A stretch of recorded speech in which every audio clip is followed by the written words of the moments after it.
Hello and welcome to the Acting Coach Network podcast. I'm your host, Savannah Madden, acting coach, award-winning theatre school owner and business coach for performing arts professionals who want more time, more income and zero burnout.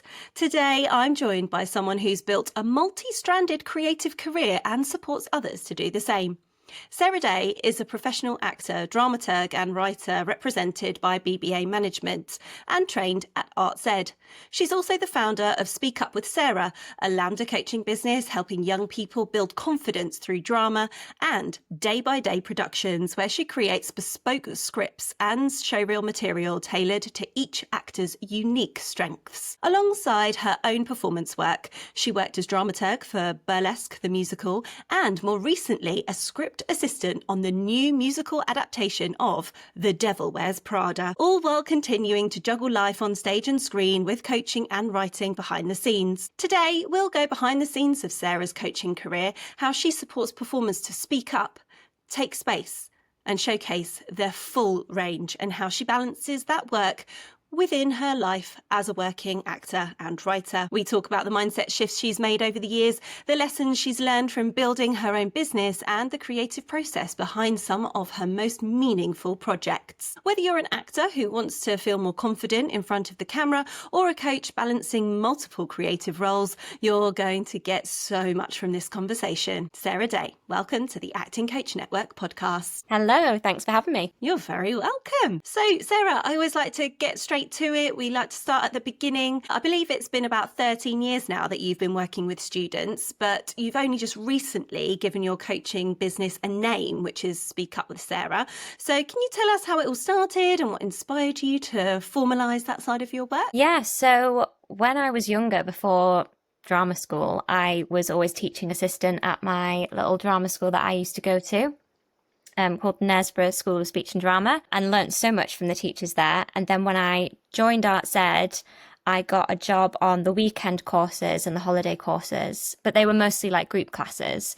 And then occasionally I would get like individual students come to me, either working on a LAMDA exam or working on audition prep. And then that grew. And so I ended up doing like every Saturday was 8 hours straight, and I was absolutely exhausted. But it was a brilliant opportunity.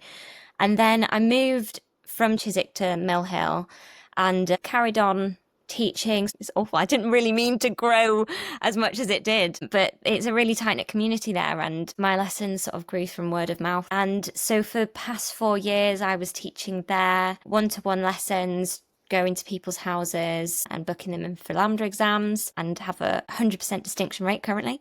Very good. Really, really, really proud of everyone, all my students. And then I would get asked, like, I'd be walking the dog and you'd start talking to people and they go, oh, I've got a daughter, I'm thinking of her doing LAMDA. Have you got a platform or anything? And I didn't, because I was fortunate enough to be fully booked. But then I started thinking half my students are going to be going to high school soon. You know what it's like, schedule changes, or they decide they want to do sport instead, and that's totally fine.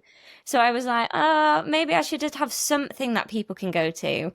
I'm not the best at social media, but I've actually been enjoying doing it, because also it's been a place where I can celebrate my students' successes. Some of them are also represented by professional agents, so they're in big shows in the West End, so I can celebrate that or wish them luck for an audition. So yeah, that's kind of how it grew. It kind of fell into it. Yeah, I can really resonate with that. I feel like that's how I started my business as well. I love, though, that you've created your platform to be able to celebrate those students. I've also seen that you give out some really good tips and advice on there as well. And yeah, lovely to be able to give people shout outs and celebrate all their successes, whether that be that they achieve something really cool like at school, or whether it's an exam result or a professional job. But you do teach a very big range of abilities, from sort of 4-year-olds doing the little introductory exams and all of that to very different things like adults preparing for boardroom speeches. So how do you approach adapting your coaching style across such a broad spectrum?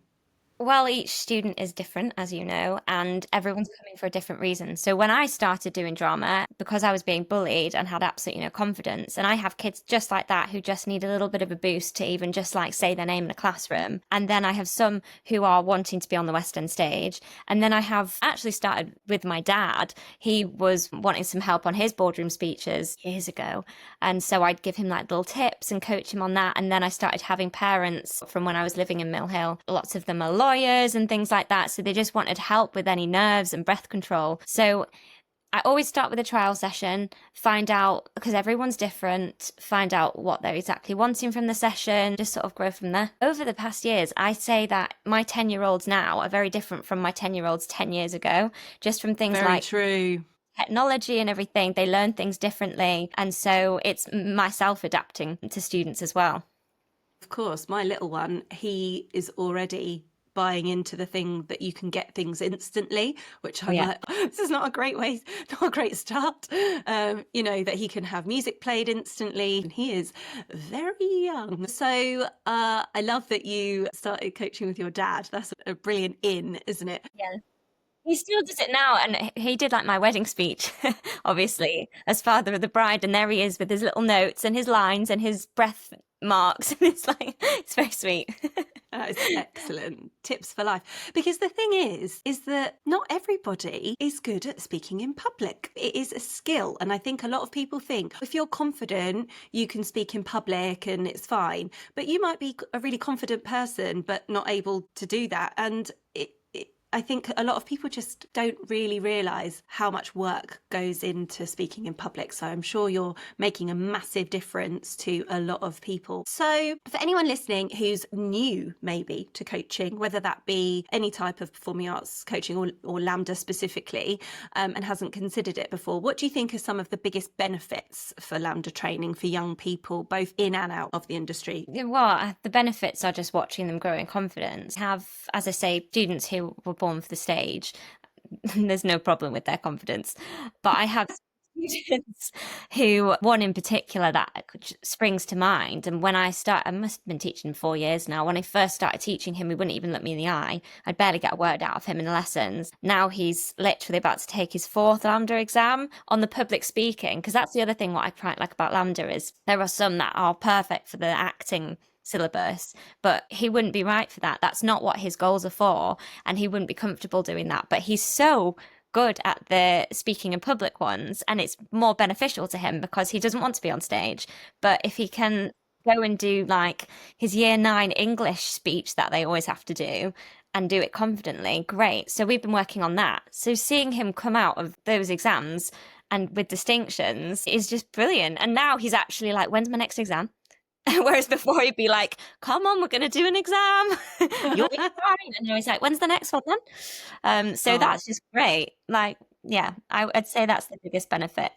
Yeah, that is lovely. Yeah, I think also like if anyone's looking to actually teach or looking to do LAMDA exams, I did all my LAMDA exams as a kid, so I felt like I had a good basis of what's needed. But the syllabus does change. Back when I was doing it, you had to stand still as a statue for the verse speaking, and now they're really encouraging to use body a little bit more. So I think if you've done your LAMDA exams, just polish yourself up on the syllabus now. And then if you haven't, I think there's lots of training stuff you can go to or shadow someone. That would be my advice if you're looking to do them. Amazing. That's a great bit of advice. So I want to move on now to talk about your other company, which is Day by Day Productions. Oh, it's such a brilliant idea. You create original scripts tailored to each actor's USP. So how did that part of your business come about? So I did the musical theatre course at Arts Ed, but I had also auditioned for the TV and film course, and I was on the reserve list for that, and then did musical theatre. But in 3rd year, we did some TV and film, and I just like fell in love with it. I was like, this is amazing. Why have I not done this for 3 years? But coming out of drama school, especially 10 years ago, as a musical theatre performer, it's a bit different now. They wouldn't take you seriously on TV and film. So I was like, I need to get something to show that I can act on screen.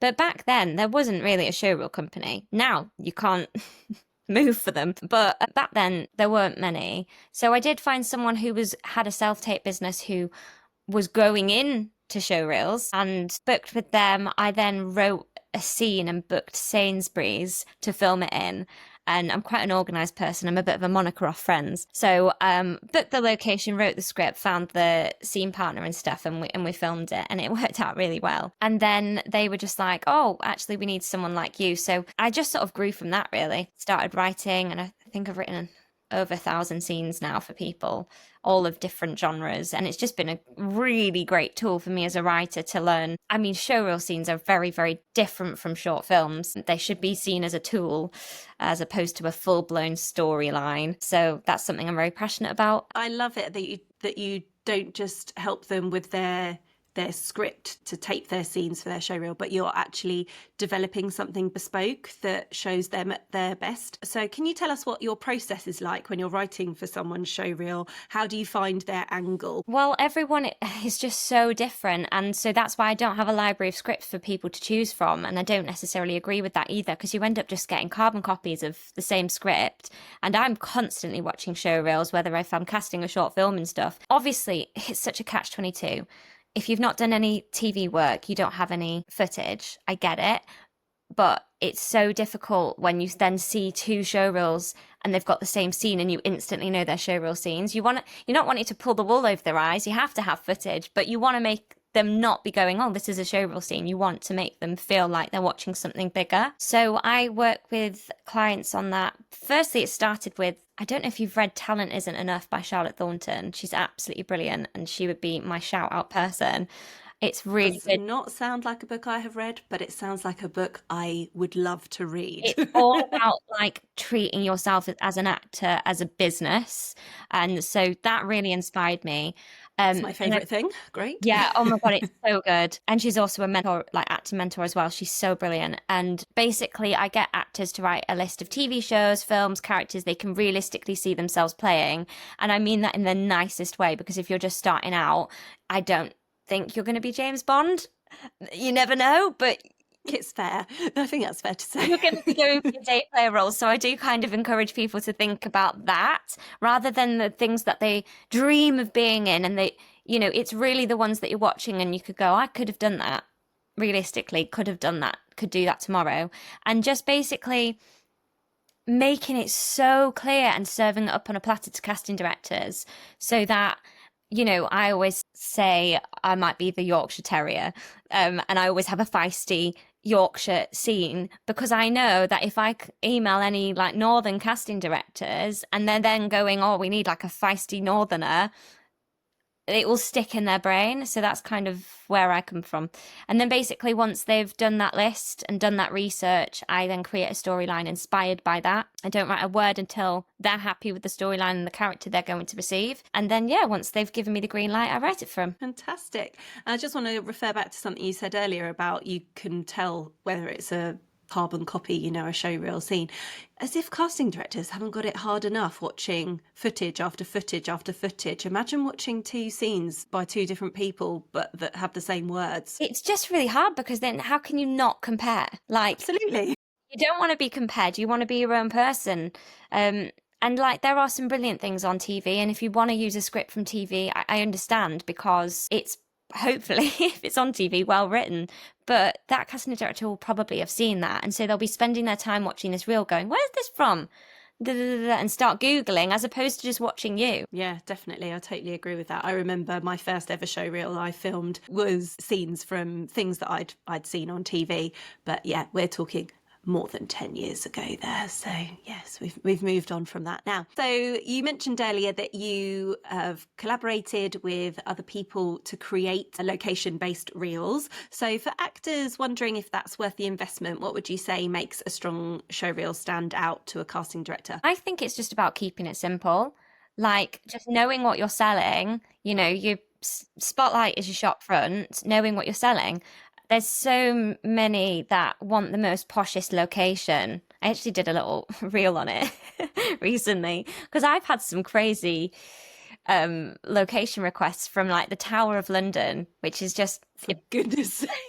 Yeah, someone wanted a Game of Thrones scene at the Tower of London. And I said, well, you've got the flight path overhead, you've got people in modern clothing around you, you've got the crown jewels there, so you've got security. It's just not going to work. And actually they had a go at me telling me that I was trying to upsell my package. And I was like, no, I know what works. And I know that if you're wanting a Game of Thrones style scene, you can do that just as well in a woods, because it's not about the location. It's about you and your acting, and can you do it on tone? So keep it simple, keep the script simple as well. The amount of times I say to people, if you're just starting out, like a day player role's really good, but it's really hard to then pitch a day player role scene because they usually come in, they give the information, and then they go. And that feels really boring as an actor. And so they go, oh, well, maybe we can throw this spanner in and we could do this. And it's like, no, keep it simple. Just show that you can come in, deliver the information, not distract from the main person in the scene. It's actually a really hard skill. So yeah, that would be my thing. And also, like, think about who your scene partner is. Don't have them like really close in casting to you. Make sure it's really clear whose reel this is. Absolutely. And you don't want them to upstage you either, do you? So I'd love to know, did you work with the Game of Thrones person, or did they end up not collaborating with you? Oh, it's really awful. So I work with a few different showreel companies. So that was with one company. And then a year later, he comes to me at Day by Day and he's like, I've been recommended you. And I was like, well, actually, we butted heads last year because you didn't take my advice. And he was like, I've been wanting to apologize to you for a year. And I was like, yeah, but you didn't. So I don't think it's going to work out.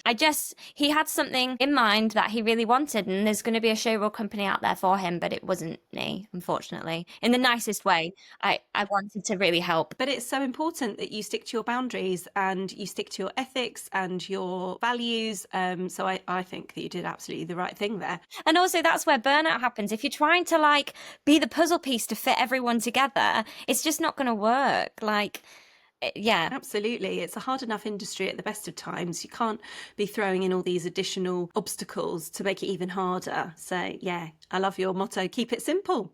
Keep it simple, but also, like, if you're going with a showreel company, you're going to go with them because you've liked what you've seen, you've maybe had a good communication with them already, and you've booked. Trust them now. So I've had so many that in the past have then been like, oh, well, Anna, I wanted to change your process doing this. And I'm like, 100% if that's what you want to do, but then go with a different company because I've got this process in this way because I know that's how it works for me and my past clients. I always use this analogy of like, you wouldn't go into Zara and pick up a blue top and go to the cashier and go, but I want it red. Like, go and find a red top. Absolutely. I love that. So you have managed to keep working as a professional actor while running two businesses. So that's no small feat. So what has helped you stay creatively fulfilled and financially stable whilst juggling all of those things? Well, I mean, it's not been easy. And I'm still trying to find that balance, of like switching my phone off at 8 o'clock, like no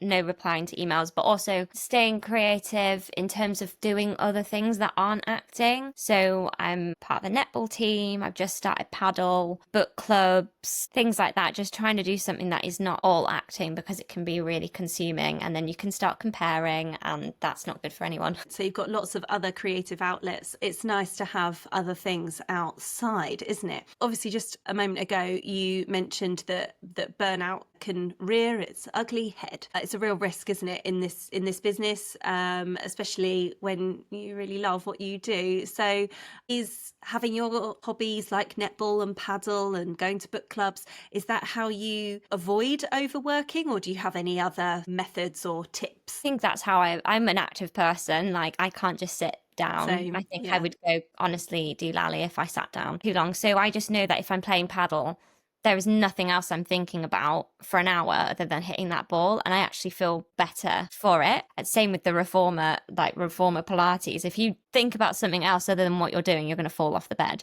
So for me, that's my sort of outlet.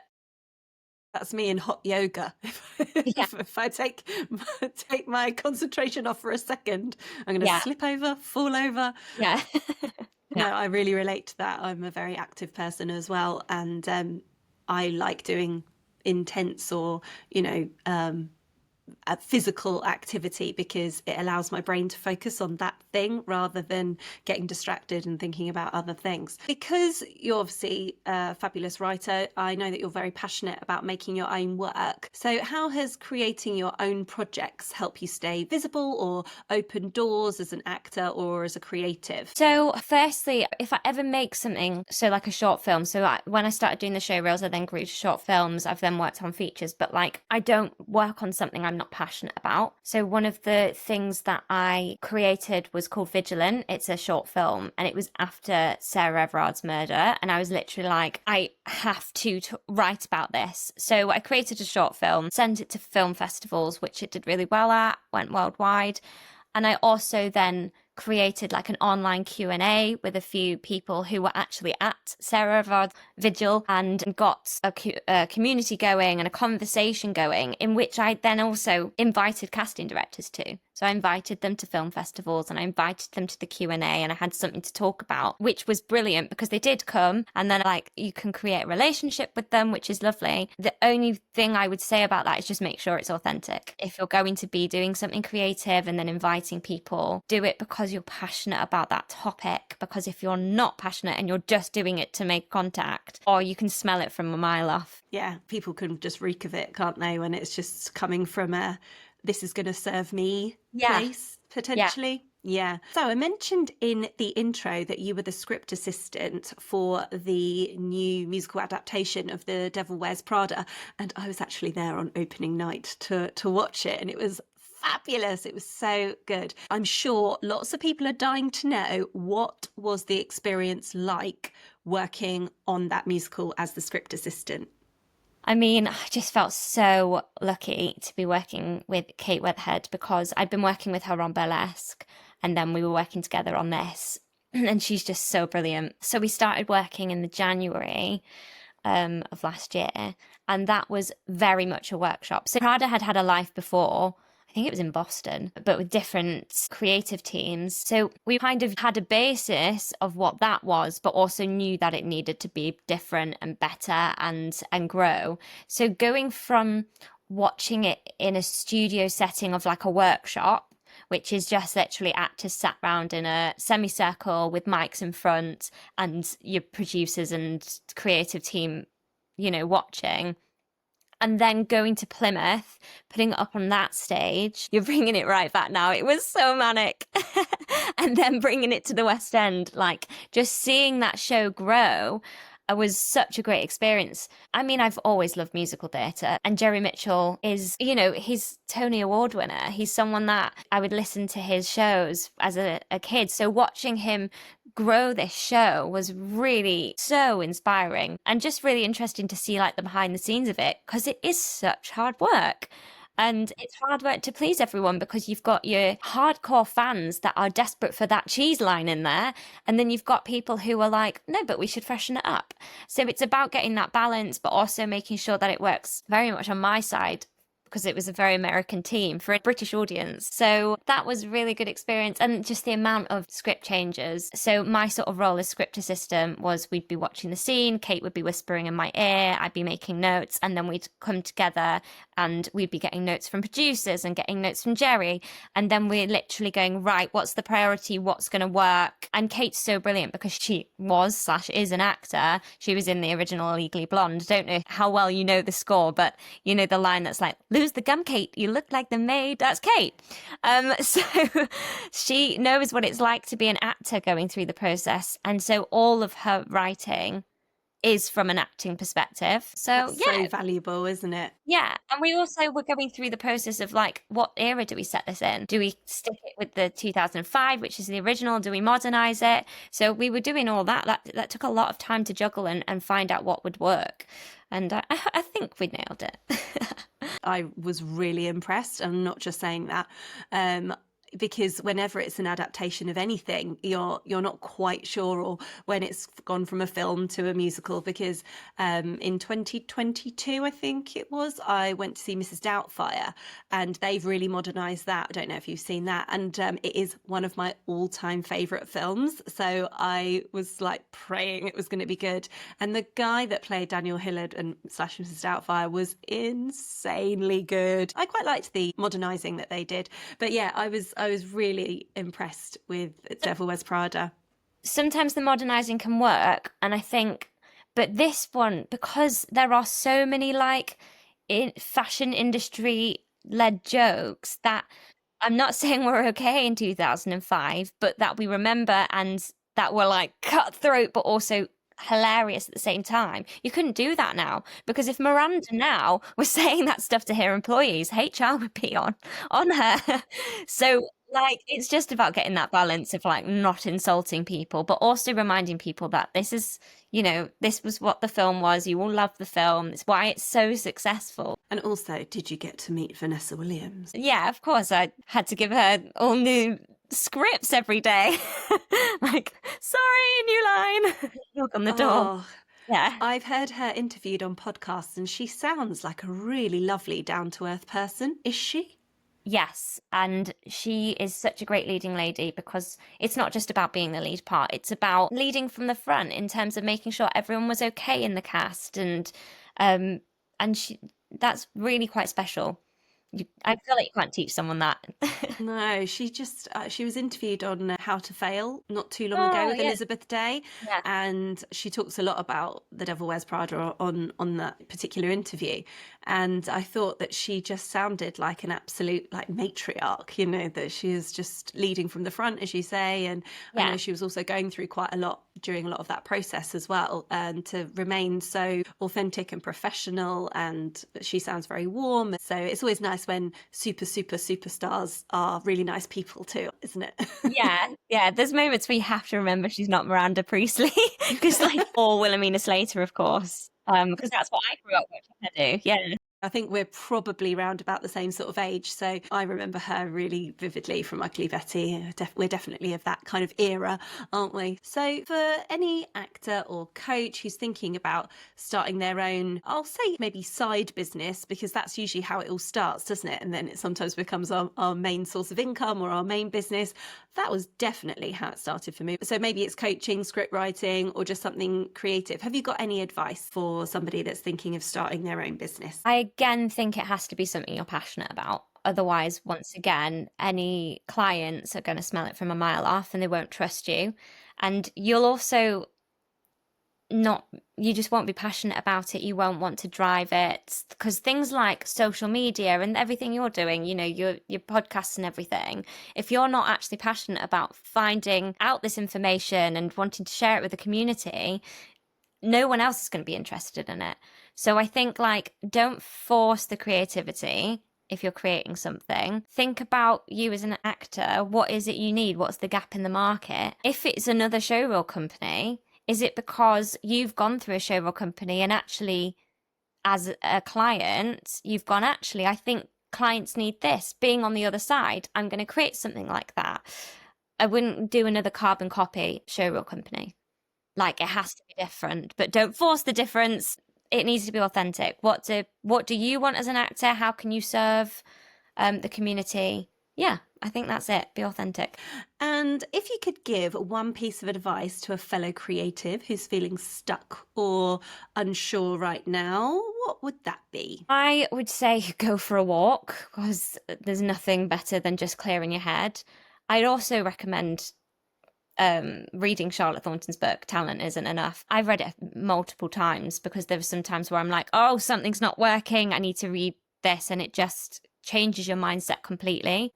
Feeling like you deserve things, and this is the only industry that you're going to find where you can work your bum off and not see anything, and she shifts your mindset completely from that need space to serve, and it's so good. It's really, really important. So yeah, I would say pick up that book. That's brilliant advice. And I was looking for a recommendation for some holiday reading. This has been so amazing and generous. Thank you very, very much for sharing all of your tips and advice and a little insight into your world. Where can people find out more about you, your work, and if they'd like to connect with you? Yeah, so for any showreels and scripts, it's Day by Day Productions UK on Instagram. And for my coaching, it's Speak Up with Sarah. Thank you so much for listening to this episode of the Acting Coach Network podcast. If you loved what you heard, make sure you're following. And if you've got a moment, I'd love you to leave a quick review or share the episode with someone else in the industry who might need it. You can find me on Instagram at the Acting Coach Network. And if you're looking for support to grow your coaching business or creative career without burning out, check out the latest resources over on Instagram. You can also find my latest free resource in the show notes. And I'll be back with you soon with more real conversations, expert insights, and tools to help you build a business you love. Until next time, keep going, stay kind to yourself, and I'll see you soon.